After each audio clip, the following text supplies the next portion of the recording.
Langhorne Speedway, Pennsylvania, 1926 to 1971. The track that ate the heroes.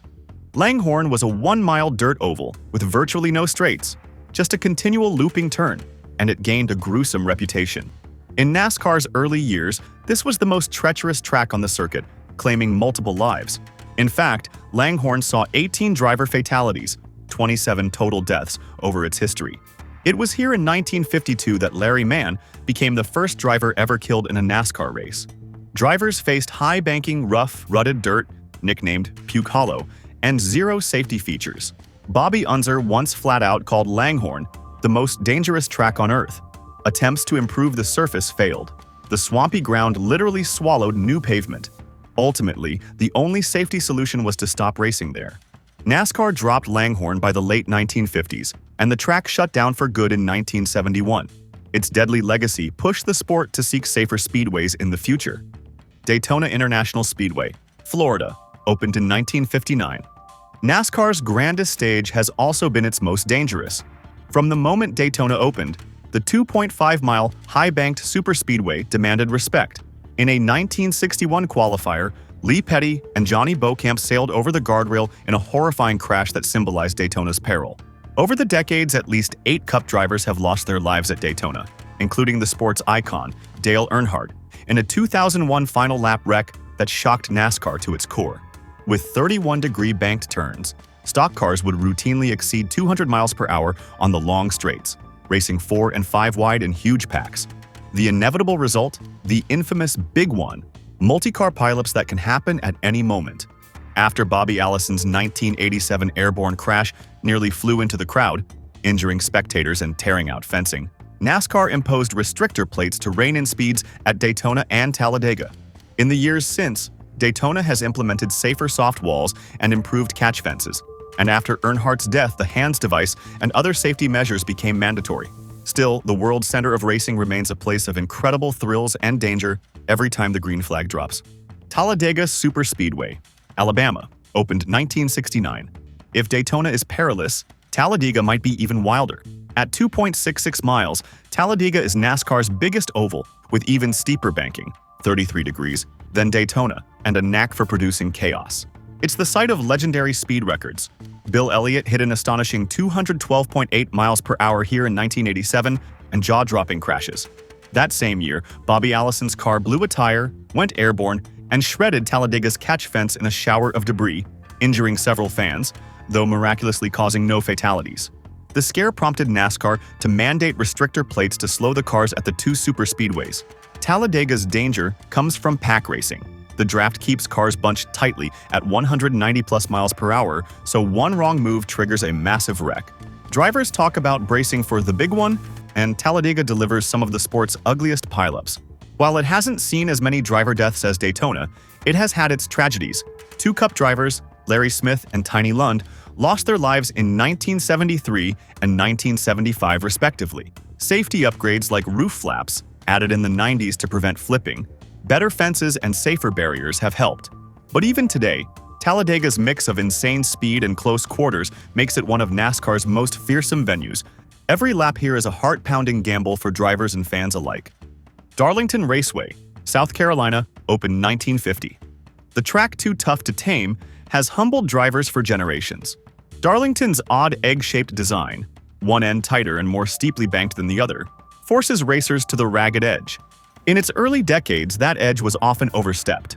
Darlington witnessed at least 2 driver fatalities by 1965 and countless wrecks that left the old guardrails mangled. The most famous crash came in 1970, when Richard Petty lost control in Turn 4. His car slammed nose first into the wall, flipped, and nearly went through the barrier, with Petty's body partly flung out the window. He survived, but it was a horrifying sight, and it spurred NASCAR to mandate window nets in all cars to keep drivers' arms and bodies safely inside. That innovation, born at Darlington, has undoubtedly saved lives. Darlington also earned a reputation for eating tires and punishing any lapse in focus, giving drivers the Darlington stripe, scraping the right side of the car on the wall, as a badge of survival. Today, the track has safer barriers and modern safety crews, but it remains one of the toughest tests on the circuit. At Darlington, the danger is part of the lure. Every driver knows the lady in black can reach out and bite at any time. Watkins Glen International, New York, opened 1956. Watkins Glen combines high speed with road course quirks, a recipe that proved perilous in the past. In the late 80s and early 90s, the Glen's lack of runoff and old Armco barriers led to brutal crashes. The worst came in August 1991. Veteran driver J.D. McDuffie's car blew a tire going into the high-speed Turn 5 loop. McDuffie slammed an unyielding tire barrier head-on and was killed instantly. Just weeks earlier, sports car racer Tommy Kendall had been badly injured in the same section. These back-to-back incidents were a tipping point. Track officials reacted by installing a bus stop, inner loop chicane in 1992, forcing cars to slow down before the fast loop corner. The new chicane, still used today, and later additions of safer barriers have significantly improved safety at Watkins Glen. Even so, the circuit's high-speed S's and tight turns can deliver huge hits, as seen in a crazy 2012 melee where multiple cars crashed on spilled oil. Rain or shine, the Glen tests drivers' skill and nerve. It's beloved by fans for its scenery and action, but everyone remembers that this picturesque road course demanded hard safety lessons after the tragedies of 1991. Charlotte Motor Speedway, North Carolina, opened 1960. Charlotte is a cornerstone of NASCAR, and it taught NASCAR some of its hardest safety lessons. This 1.5-mile oval is known for high speeds and hosting the Coca-Cola 600, but it was a 1964 crash that truly marked Charlotte in history. During the '64 World 600, legendary driver Fireball Roberts wrecked, and his car burst into flames. Roberts suffered severe burns and succumbed to his injuries weeks later. That tragedy became a catalyst. NASCAR soon developed the foam-lined fuel cell and required all drivers to wear fire-retardant suits to prevent the kind of inferno that killed Fireball. It's no exaggeration to say modern fuel safety in racing owes a debt to Fireball's accident. Charlotte saw more heartbreak in the 60s. It recorded 3 Cup driver deaths by 1965, but none since. However, in 2001, ARCA driver Blaze Alexander lost his life in a violent crash on Charlotte's front stretch, colliding while battling for the lead. That same year, Dale Earnhardt's death brought about the hands device mandate, further boosting safety. Today, Charlotte is one of NASCAR's fastest tracks, with 24-degree banking letting cars fly around at 180+ miles per hour. The track has been upgraded with safer barriers and even a Roval infield road course for new challenges. Charlotte's legacy is both one of exciting racing and a stark reminder that progress in safety is often written in blood. Every time drivers barrel into Turn 1 here, they benefit from innovations born of past Charlotte tragedies. New Hampshire Motor Speedway, New Hampshire, opened 1990. The Magic Mile doesn't look intimidating, flat turns just over a mile long, but the year 2000 proved how deceiving appearances can be. In May 2000, 19-year-old Adam Petty, the fourth-generation Petty heir, was practicing at Loudon when his throttle stuck wide open entering Turn 3. His car slammed into the wall and the young driver was killed instantly, a victim of a basilar skull fracture. Shockingly, just 8 weeks later in July, Kenny Irwin Jr. died in almost an identical crash in the same turn. 2 promising lives lost put New Hampshire in the spotlight for all the wrong reasons. NASCAR responded quickly. They ordered teams to install engine kill switches on the steering wheel so a driver could shut off the motor if the throttle hung up. As a temporary fix, NASCAR even ran the Fall 2000 Cup race at Loudon with restrictor plates to slow speeds on the straights. The track also added soft wall technology in problem areas soon after. Another safety policy was born at New Hampshire in 2003. When Dale Jarrett wrecked and sat in a dangerous spot on track, NASCAR ended the old race back to caution practice to avoid disaster. These days, New Hampshire races are comparatively calm, often low on crashes. But the memory of 2000 lingers.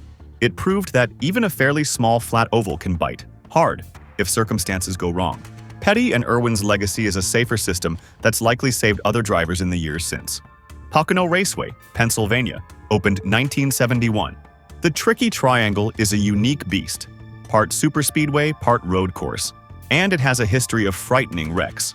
Pocono's 3-corner layout features very long straightaways, over 3,700 feet, leading into flat, tight turns.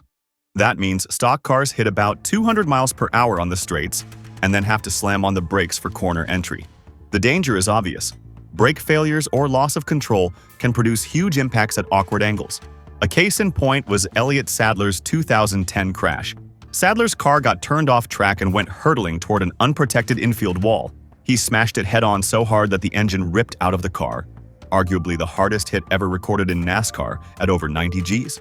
Miraculously, Sadler walked away, but it highlighted serious safety gaps.